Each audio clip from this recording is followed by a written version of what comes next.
Welcome to the deep dive. We grab a stack of material, plunge right in, and pull out the most important nuggets and surprising insights just for you.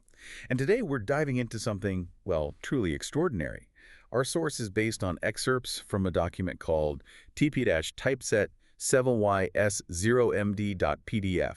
It presents itself as a personal account of an incredible journey. Right. And our mission here, yours and mine, is to act as your guides through this. We'll navigate this narrative of alleged, extraterrestrial contact and interplanetary travel. The goal is to extract the core claims, the really surprising details, and help you understand the heart of what this source material is actually presenting. Exactly. This isn't just us reading the document aloud. Think of it more like a focused exploration, pulling out the wild moments and the fascinating concepts that are packed into this specific text. Yeah, consider it a shortcut, maybe. A direct line to the central story and the unique ideas put forth in this, well, remarkable account. Okay, so let's get into it. The account kicks off with absolutely zero warning. The author describes being in Australia, right, Mm. and suddenly feeling himself lifted gently off the ground, just rising up above his own house. And bam, that's immediately followed by the first encounter. He meets this being named Thao. The text describes Thao as human-like, but really large, stands about 290 centimeters tall, apparently, and she's wearing a one-piece suit with a transparent helmet. Yeah, and the author's confusion is pretty obvious. You'd expect that. Mhm. But then comes the twist that really signals how far off the map this whole thing is going. Zhao doesn't just talk to him. She actually answers his thoughts telepathically. Right. And get this, despite supposedly being in Australia, she's speaking perfect French. Perfect French. And the source makes it absolutely clear Thao explicitly says, no, you are not dreaming. So this isn't framed as a dream or some kind of vision. The account presents this as a physical event, a passage, a transition to a parallel universe, facilitated by something the source calls an airlock. That's the entry point described in the text. Okay, so moving on from that, startling arrival. The narrative takes a pretty dark turn. They enter this disturbing parallel universe. First, the author sees people dressed in, like, 19th century clothes. Which is weird enough, right? Definitely weird. But then things get genuinely unsettling. A group of aggressive, almost prehistoric-looking humans appears, howling, waving these enormous clubs. Scary stuff. Yeah. And Theo's reaction, according to the source, is immediate, decisive. She uses this device on her belt. The text mentions a series of clicks, and 5 of the biggest men just, boom, fall motionless, instantly. The others just stop, drop, and prostrate themselves. Wow. And the author, understandably, asks her, did you kill them? And the source presents Thao's response very directly. She says, I had to. Then the text provides this justification. It claims these beings are sort of trapped in this specific universe or maybe timeline. They're dangerous, acting like wild animals, impossible to communicate with. So killing them, and this is how the source frames it, is presented as liberating them. It's offered up as an illustration of some kind of natural, universal law. That's quite a justification presented there, a challenging ethical perspective for sure, Yeah. within the narrative itself. Mhm. So the journey continues towards their main transport, this mothership. The source notes Thao's height, again, nearly 3 meters tall. Impressive. And the specific reason given in the text for why the author was chosen, it says he has an astute mind, though the full explanation is apparently premature at that point. Right, and the spacecraft itself, it sounds incredible based on the description. An enormous, smooth sphere, like 70 meters across, shimmering like heat haze, apparently, and completely seamless. No visible openings. Smooth as an eggshell is the description used. And getting inside is just as bizarre as everything else so far. He's told to stand opposite Thao, about a meter away, and gets this really explicit warning. Do not touch her under any circumstances. Then the sphere doesn't just open like a door. The account describes them passing through the walls, like moving through a cloud or water just opening up. Very strange. So once they're inside, the craft's interior is described with these unique details. The walls aren't painted, right? No, the source says they change color, first yellow, then blue, and it happens via vibrations, not paint or light panels as we might think. And then there's immediately this disinfection process. The author has to lie in a bunk. He's held down by some kind of invisible force. Yeah, and a yellow light is described first, supposedly destroying 80% of bacteria. Then a blue light, or a radiation, the source uses an untranslatable word here, finishes the job. He feels cool air. Thao explains that basically he was a biological danger to her in his natural state. He even needed pills later for full purity. It's around this point that the source introduces the concept of astral travel. The author describes seeing his own physical body from a distance, realizing he's moving just by thought, understanding his physical form was, temporarily left behind somewhere. Hmm. And the view from a screen inside is described next. They've left Earth's parallel universe now, seeing stars. Earth shrinks incredibly fast. He sees it from different angles, like over South America, then the North Pole. They're moving at immense speed. He even notes seeing Saturn, described as millions of kilometers away already. So where are they going? The spacecraft's destination and mission are then revealed, according to the source. Right. They're heading to a planet called Aremo X3. It's described as almost twice the size of Earth, but looking similar. Their purpose there apparently centers on atomic radiation issues. They need to collect samples, soil, water, air, using these smaller deployable spheres. And the mission involves a pretty shocking encounter right there on the planet's surface. Yeah. Giant insect creatures emerge, mutated to enormous sizes. Huge. And the account describes one of these deployable spheres beaming an intense blue light, which just instantly reduces these creatures to carbonized dust, just like that. Wow. And the inhabitants they see. They're human-like, the text says they resemble Polynesians, but it's grim. Over half are described as deformed or suffering from something that looks like leprosy. Horrible wounds. Yeah, and they live in these cubic blockhouse-type homes. Thick chimneys. The source explicitly likens them to structures from World War II, which is an odd comparison. So what happened there? The source gives a really stark explanation for Aremo X3's condition. It claims a civilization there destroyed itself. Total nuclear war, a chain reaction event about 150 years before this visit.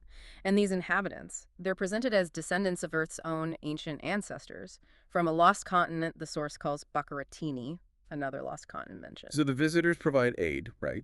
Yeah. But secretly. Exactly. The text details specific help, exterminating those giant insects, reintroducing plants and animals using advanced tech, all done in just 2 21-hour days.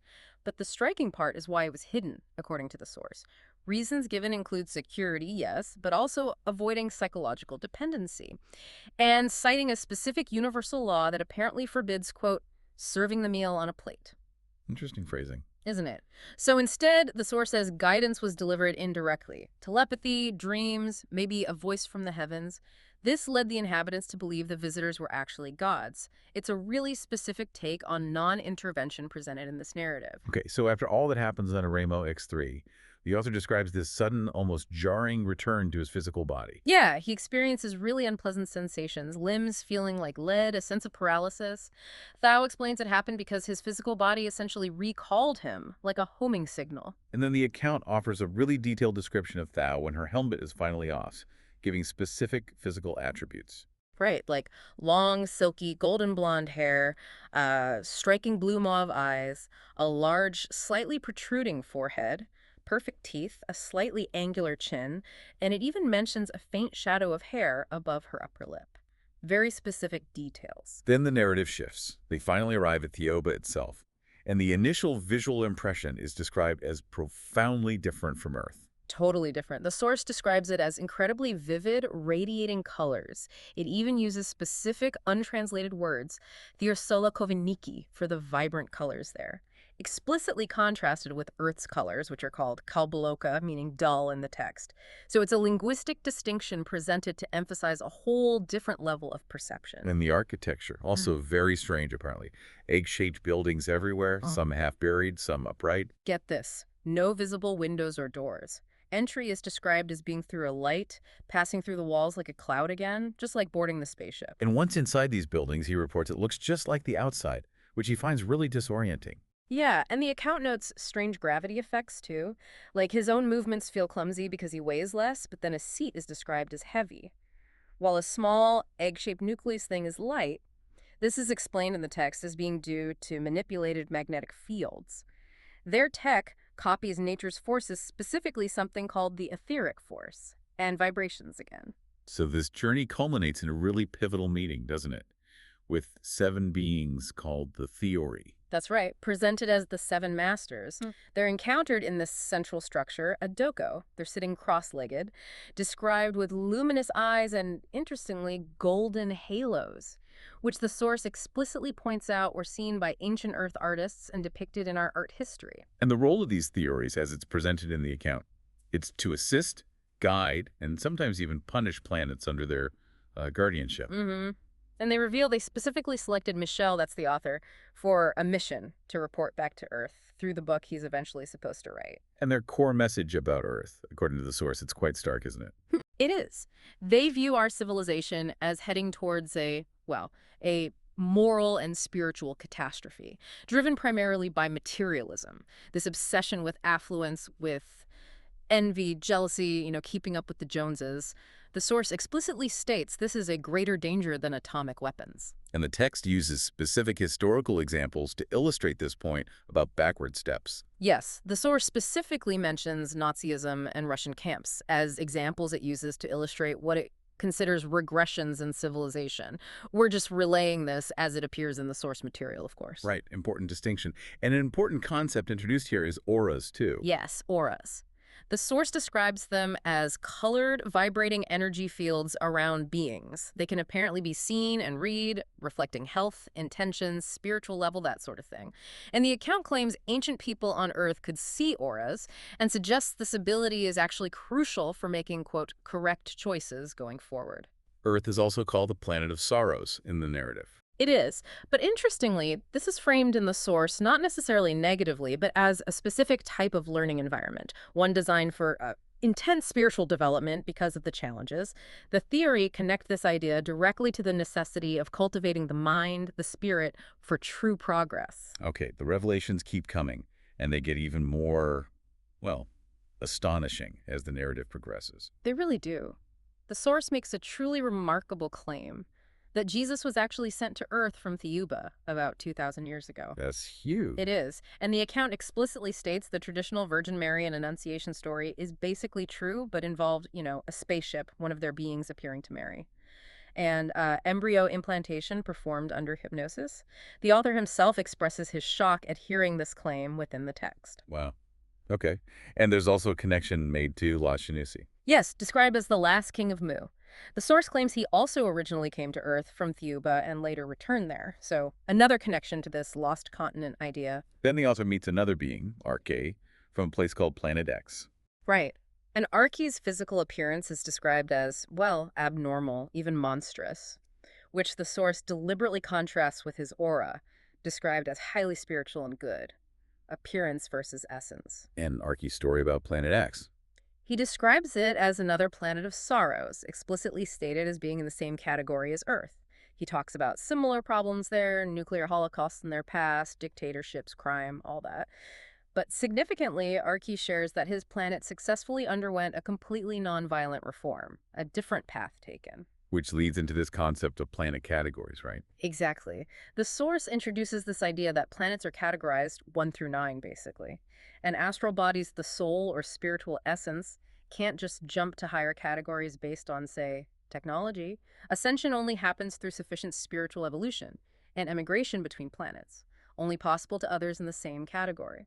Theuba state is a 9th category planet, the highest in this system. And then comes this Suku revelation. Ah, yes, the Suku. The source uses this specific term to describe a very rare type of astral being, one who has lived many, many lives across different planets, different categories, and has chosen voluntarily to return to an inferior category planet like Earth. Michel is told he is a Suku. And that's presented as the essential reason why he was chosen for this contact and mission. Pretty much, yes. That's the core reason given in the source for his selection and why he's on Earth at this specific time. And the purpose of him later revisiting his previous lives.